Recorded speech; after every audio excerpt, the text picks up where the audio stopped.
అక్కడ తెలుగుదేశం ఆఫీస్లో ఆపరేటర్ ఎవరో ఒకరు పెట్టాలి కదా. ఇప్పుడు తెలుగుదేశం అవును ఆఫీస్ సార్. మీద దాడి అయితే జరిగింది. ఆ దాడి ఎవరు చేశారు ఏంటనేది ఎవరు కేసు పెట్టాలి? ఆఫీస్ ఇన్ఛార్జిగా ఉన్న వ్యక్తి కేసు పెడతారు. ఈ సత్యవర్ధన్ ఉన్నాడు కాబట్టి ఇతను కేసు పెట్టాడు.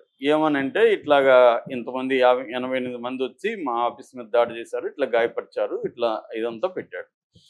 సో వంశీ ఏం చేశాడంటే ఈ సత్యవర్ధన్ని కిడ్నాప్ చేసి హైదరాబాద్ నుంచి కిడ్నాప్ చేసి వైజాగ్ తీసుకెళ్ళి అక్కడ కొద్ది రోజులు బెదిరించి భయపెట్టి అతన్ని దగ్గర ఒక వీడియో కూడా షూట్ చేసి నేను ఇదంతా అసలు ఏమీ జరగలేదు, నేను అసలు ఆ రోజు ఆఫీస్లో కూడా లేను, నా దగ్గర పోలీసులు బలవంతంగా సాక్ష్య సంతకం అని చెప్పి తీసుకున్నారు, సో ఇదంతా ఫాల్స్, నేను ఈ కేసుకి నాకు సంబంధం లేదు అని అతను వీడియో రికార్డ్ చేయించారు. దాని తర్వాత కోర్టుకు తీసుకెళ్ళాడు. జస్టిస్ హిమబిందు ఎదురుగా కోర్టులో ప్రవేశపెట్టారు. అక్కడ కూడా అతను చెప్పాడు జడ్జి ముందు కూడా, నాకు ఈ కేసుకు సంబంధం లేదు మేడం అని చెప్పారు. అది మంగళవారానికి పోస్ట్పోన్ అయింది. అఫిడవిట్ ఈ వీడియో కూడా సిడి రూపంలో సబ్మిట్ చేశారు. ఇది తెలుగుదేశం చెప్తున్న వెర్షన్. ఎప్పుడైతే జరిగిందో తెలుగుదేశం అలర్ట్ అయింది. ఇది కానీ ఇప్పుడు ఓకే అయిపోతే ఈ కేసే కొట్టేస్తారు.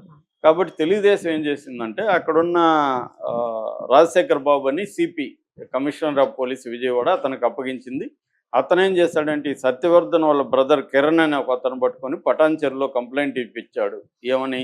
వంశీ అండ్ అదర్స్ మా తమ్ముడిని కిడ్నాప్ చేశారు సత్యవర్ధన్ని అని చెప్పి, ఇతను ఎస్సీ కాబట్టి ఎస్సీ ఎస్టీ అట్రాసిటీస్, కిడ్నాప్ ఇవన్నీ వంశీ మీద పెట్టి వంశీని సడన్గా తీసుకొచ్చేసారు, అరెస్ట్ చేసి. ఇక్కడ మనకి ఇప్పుడు ఏంటంటే లీగల్ పొజిషను, ఇతనేమో అసలు నేను వాలంటరీగా వచ్చాను, ఈ కేసు అసలు పెట్టింది రాంగ్ అని కోర్టులో చెప్తున్నాడు. వీళ్ళేమో ఇతను కిడ్నాప్ చేశారని చెప్తున్నారు. మరి ఈ కేసు నిలుస్తుందా? నిలవదు కదా సార్. కాకపోతే ఏంటంటే సెక్షన్లు నాన్ బెయిలబుల్ సెక్షన్లు పెట్టారు కాబట్టి జడ్జి గారు రొటీన్గా 14 days రిమాండ్ అయితే కిడ్నాప్ చేయలేదు అన్నప్పుడు పోలీసులు ఎలా కేసు పెడతారు? సో ఈ తృప్తి తప్ప ఇంకేమీ లేదు. అంటే వీళ్ళు ప్రాపర్గా ఇతన్ని ఎందుకు ఇప్పటి వరకు అరెస్ట్ చేయలేదు అనేది నెంబర్ 1. నెంబర్ 2, వేరే కేసులు అంతా ఉన్నాయి, ఇతని మీద మైన్స్ ఇవన్నీ ఉన్నాయి. అవి తెలుగుదేశం ఎమ్మెల్యే వాళ్ళు దీని మీద సీరియస్గా లేరు. యాక్చువల్గా వంశీ వ్యాపారాలకి, అక్రమ వ్యాపారాలకి ఇప్పటికి కూడా యార్లగడ్డ సపోర్ట్ చేస్తున్నాడు, ముఖ్యంగా మైనింగ్ వాటికి సంబంధించి అనేది తెలుగుదేశం వాళ్ళే పోస్టులు పెడుతున్నారు. సో వల్లభనేని వంశీ ఊరికే తెలుగుదేశం మీడియా వల్లభనేని వంశీ సైకో, అతను కిడ్నాప్ చేయించాడు ఇవన్నీ రాస్తున్నారు, కానీ ఇది కోర్టులో ఎలా ప్రూవ్ అవుతుంది? అతనే వచ్చి ఆల్రెడీ అఫిడవిట్ ఇచ్చేశాడు, జడ్జి గారు ముందే చెప్పేశాడు, ఆల్రెడీ స్టేట్మెంట్ రికార్డ్ అయిపోయింది. ఇప్పుడు వచ్చి మళ్ళీ వీళ్ళు ఈ కిడ్నాప్ ఇతనే చేశాడు, ఇవన్నీ మీడియా సైకో, ఇవన్నీ మీడియా రాయాల్సింది తప్ప కేసుని అలా కన్స్ట్రక్ట్ చేయట్లేదు. అంటే ఇక్కడ ఊరికే మీడియాలో ప్రచారం ఏమో ఒకటి జరుగుతుంది, గ్రౌండ్ లెవెల్లో ఏమో తెలుగుదేశం ప్రభుత్వం సీరియస్గా తీసుకొని వీళ్ళని అరెస్టులు చేయాలి, కేసులు ఎప్పుడైనా కేసుని నిజంగా అరెస్ట్ చేయాలి, వీళ్ళని ఎక్కువ కాలం జైల్లో పెట్టాలంటే ఫస్ట్ కేసుని ఎలాంటి కేసు పెట్టాలి, ఆ కేసుని వాటర్ టైట్గా ఎట్లా బిల్డప్ చేయాలి, ఇది ఇంపార్టెంట్. అది వాళ్ళకి తెలీదా? చంద్రబాబుకి తెలీదా? లోకేష్కి తెలీదా? తెలిసి ఎందుకు ఇలా కావాలని లూజ్గా ఊరికేదో మేము అరెస్ట్ చేసాం అతను బెయిల్ వచ్చేసింది అన్నట్టుగా ఎందుకు చేస్తున్నారు?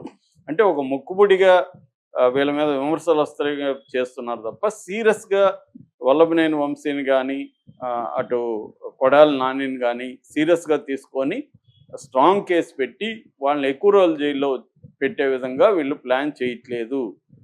ఏదో కొమ్మకు రాజకీయాలు నడుస్తున్నాయి అనేది ఎక్కువ మంది చెప్తున్నారండి. ఎక్కువ మంది ఇప్పుడు మనకి చెప్పేది ఏంటంటే ఈ తెలుగుదేశం ప్రభుత్వంలో వైసీపీ నాయకులు చాలామంది ఈ కేసులు వీటికి భయపడి పెద్ద ఎత్తున డబ్బులు ఇంకోటో ఆస్తులో ఇచ్చేసి వాళ్ళు మ్యానిపులేట్ చేసుకుంటున్నారు. ఇది ఎక్కడ చేస్తారు మ్యానిపులేషను? పోలీస్ ఆఫీసర్ స్థాయిలో చేయలేరు కదా, ఎందుకంటే లోకేష్ అనుకున్నా చంద్రబాబు అనుకున్నా మ్యానిపులేట్ చేయలేరు, కానీ వాళ్ళే ఎందుకు అనుకోవట్లేదు? సో ఎక్కడ మ్యానిపులేషన్ జరుగుతుంది?